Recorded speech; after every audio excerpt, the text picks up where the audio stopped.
Welcome back to So You Really Want to Learn Latin, and today we are going to continue following our friend Hannibal as he runs amok in Italy. You'll remember he has come over the Alps with his elephants and has come down into the plains of Italy, and he's now going to cause as much grief as he can as he advances towards Rome.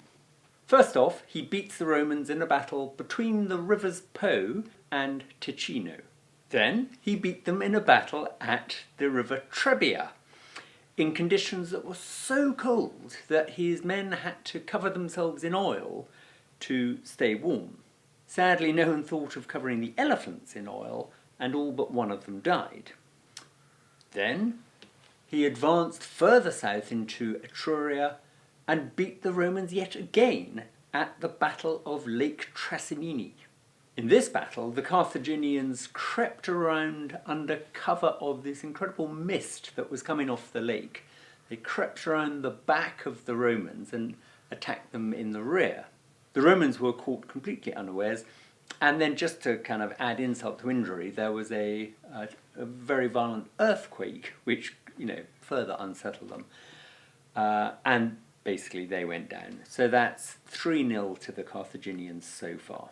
From here, Hannibal marched over to the Adriatic coast and thought he'd, give the Romans a bit of a peppering over there. And at this stage, the Roman general Quintus Fabius Maximus was put in charge and told to go and sort him out. He was made a dictator for a period of 6 months and given the powers that were necessary to defeat Hannibal. It started off pretty well, actually, and he chased Hannibal across the Apennine mountains and drove him into this mountain pass. And Hannibal realised that he was, about to be caught. He'd sort of been surrounded by the Romans. But he has always had a cunning plan. He had got hold of some cattle as he was marching around, and with this cattle, it's a slightly bizarre story. We did this in Latin last time, if you want to check out that Latin translation. But basically he put some sticks, twigs and stuff, into the horns of the cattle. He then waited for nightfall, set fire to the twigs, and drove the cattle at the Romans.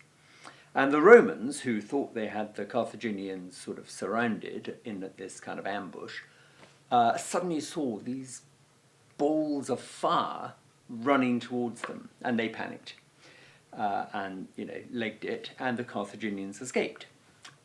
Quite how silly the Romans felt, in the morning when they found it was just cattle with kind of singed twigs in their horns. We haven't been told.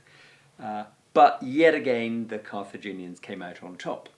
So Dido's prophecy about, an avenger rising out of the ashes of her funeral pyre to wreak revenge on the Romans, was all coming true. So Fabius then continued following Hannibal around Italy. He developed these tactics which the people back in Rome were a bit frustrated with, but they did actually prove to be quite effective, which was never to actually engage the enemy in battle, but keep the enemy on the move, keep, pushing him around. And every time he turned to engage you in battle, you'd just sort of withdraw. Now these tactics have since been christened after him Fabian tactics, and it's a well-known military strategy now. It did keep Hannibal on the move, but as I say, the people back in Rome were getting a bit fed up. They wanted results, not delay. So when Fabius's 6-month term as dictator came to an end, the boys back in Rome were pretty happy because they thought, now is time for a change. And the change came in the election that year as the 2 consuls of Terentius Varro and Aemilius Paulus. And next time we'll hear if they got on any better. Okay, that's enough for now on Hannibal. See you back here on this channel very soon for some more Latin.